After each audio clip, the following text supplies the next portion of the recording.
The views and opinions of this program are those of the hosts, guests, and callers. There is substantial risk of loss in trading futures and options, which you should carefully consider prior to trading.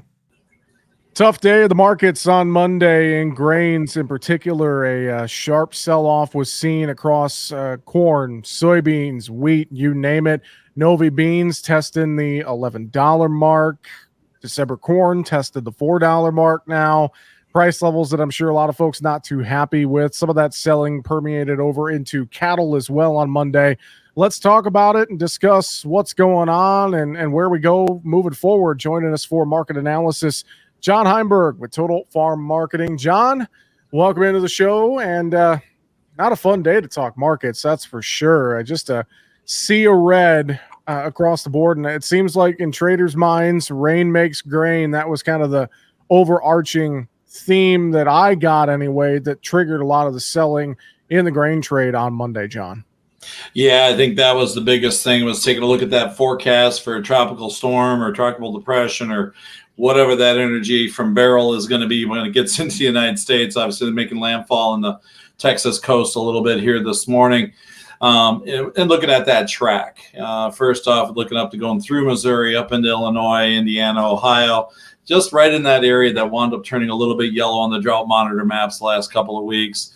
You know, right now the pollination is kicking in full gear through that area. Here comes some nice rainfall. Temperatures are going to be warm, but, you know, realistically, looking at 90s and 70s for lows over the next handful of days. That is not stressing the corn crop. If anything, that'll help it stretch out and really get it going. You know, you need temperatures in that 100-degree window, and then you start talking maybe we shut photosynthesis down, and then those warmer nights. 70 degrees is a comfortable place for a corn crop to grow right now. So that's some of the biggest things I'm looking at. It is just the weather side of it's there. Throw in the fact that, you know, we kind of hit a seasonal point here, or the market, if we don't have something really brewing, does kind of like to roll over again. We saw that most noticeably in that September contract with this old crop corn today. And then the last thing too, just the lack of demand the last couple of weeks. So prices are coming down, but export sales have gone from 1 million metric tons a week to 500,000. You know, we had a small sale today in the corn side. Soybean sales continue to just flat out struggle. And right now, it's not so much maybe about the supply, it's about getting this stuff moved that we need to really be focused on here. Well, you mentioned September corn, the old crop there, $3.93 at a quarter at the close on Monday. So tough number there, seeing that in the threes. D's corn, $4.07 3/4 at the close.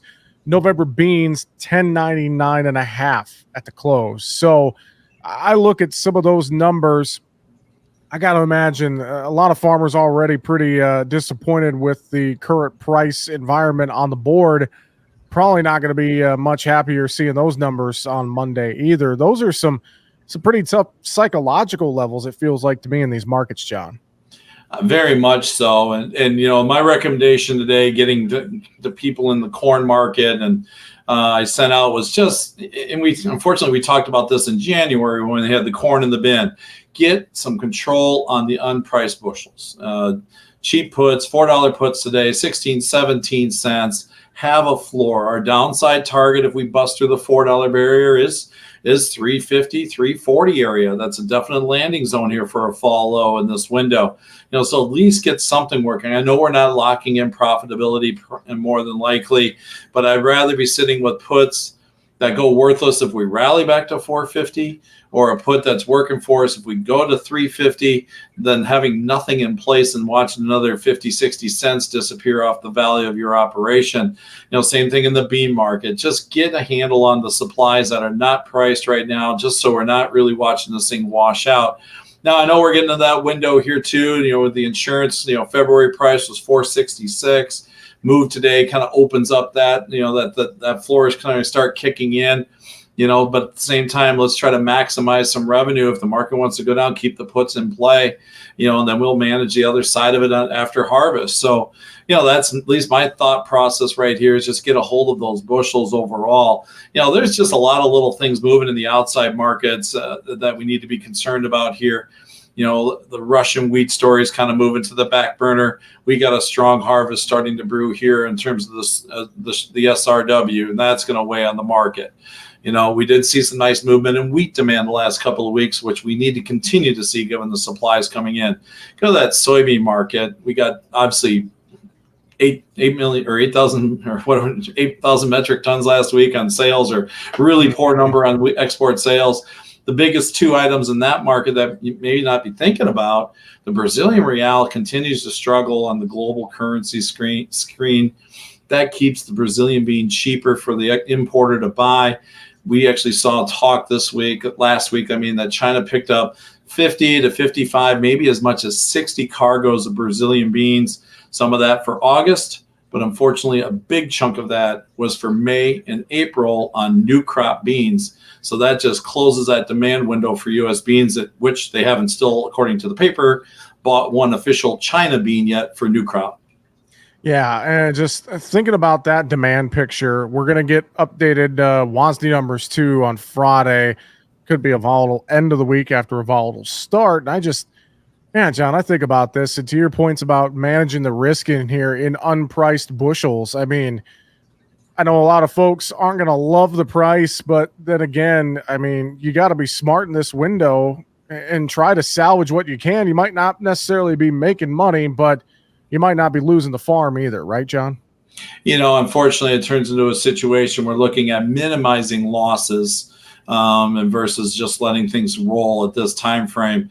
I know it's easy to throw your hands up in the air and blame a bunch of different things, but here's what we got at this time frame, and we just got to be honest with ourselves and just where things are. And again, everybody's so focused on the supply side of things. Oh, we've got flooded acres. Oh, we had hailstorms in Nebraska.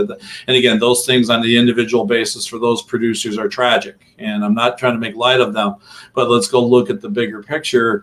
We're talking, did we lose maybe 1 million acres of flooding on a 15.5 billion bushel corn crop?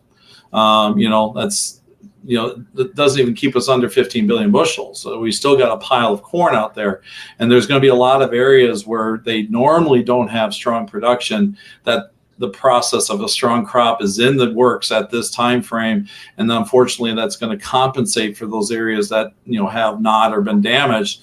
Again, still that'll all come out in the wash. Unfortunately, that's not going to happen until September. So perception right now is the majority of this corn crop is good. We're looking at crop ratings steady today, maybe even ticking higher for corn and soybeans, kind of given some of the weather we've seen last week. If that's the case, and then, we're still looking at a corn yield according to what, weather models and rating models, that's at least trend line or higher here. So it's not a very pretty picture at this time frame. And again, getting off the supply side, the biggest thing is we really need to see a step up in demand. I've been very disappointed, on the demand side, especially for corn and soybeans the last couple of weeks, as sales, prices have tumbled and sales are starting to seem like they're drying up a little bit, even despite that small sale that really didn't move the needle at all today for corn. Sadly, we were kind of talking about this before we went on the air. It's a little bit of an unfortunate reality check in some ways for price action here. Livestock, too. Cattle ended up seeing triple-digit losses late in the session Monday. Felt to me maybe just some of that selling pressure elsewhere kind of spilled into cattle potentially. Are you seeing something different there, John? Yeah, I would agree with that statement. We started the day fairly strong. We actually did have a very low cash trade last week in terms of volume. A lot of that was tied to the holiday. So Packers going to be a little bit short pot. Now, looking at where retail values are, we're at 330 choice carcasses on Friday. Still good value. There's still some meat on the bone there. The market did see a little bit of correction Friday, got some follow through off that here today. So we'll see how this thing wants to play out.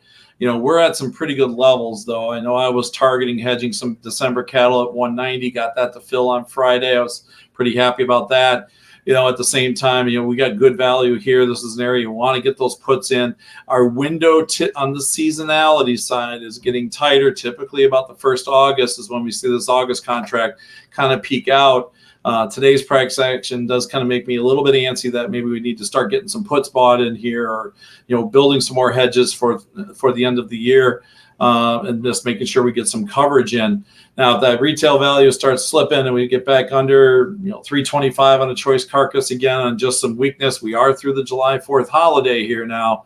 It's that time we could start seeing that happen, and this market could very quickly start taking some profits off itself in terms of the run. I'm still hoping cash trade this week stays firm. I did hear some talk. We got as high as 200 plus in the north on some very light business. That still gives us an uptrend there. But we need to see that occur across the entire cattle country in terms of a positive trade this week. And then maybe we get one more push out here on that August contract. And in my mind, that's going to be our area to take a floor and start getting some things established.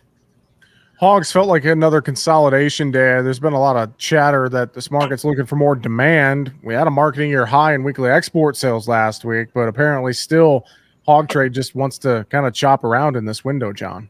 Yeah, it does chop and work lower. Actually, we got seasonality kind of kicking in to be a seller in the hog market here, even at these levels. But, it's a combination of the retail carcasses, where they are, where the cash trade is. We've got the index still trending a little bit softer in here too. So we're really not seeing those bullish up signals that we need to see. Kind of watching that August-December spread. Nice move in that today. Might be a way to kind of make sure you're protecting the hog market a little bit, owning the front end versus the back end. But getting close to the target I was kind of shooting for already here. So we'll have to see how things kind of play out in the next couple of weeks here in that hog market.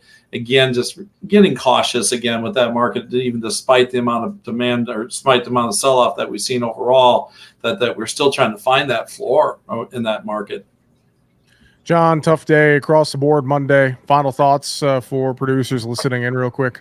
Again, just don't be afraid to be aggressive here. Make sure we get something on those unpriced bushels. I know you probably don't want to pull triggers on cash sales, obviously, down here at this window, but, stop the bleeding, put the cork in the dam, whatever you want to call it, at this stop, and at least get something in place. You can do it relatively cheaply here. Start thinking about the bin into the spring. There's some real ugly downside targets that are sitting in front of this market. If you follow the 2014 scenario and we make that type of a break, by the time we get to February, March, or a spring low, especially if the demand doesn't start waking up, hate to say it, you could throw the sub $3 target out there again, especially if the supply is there and that demand doesn't kick in.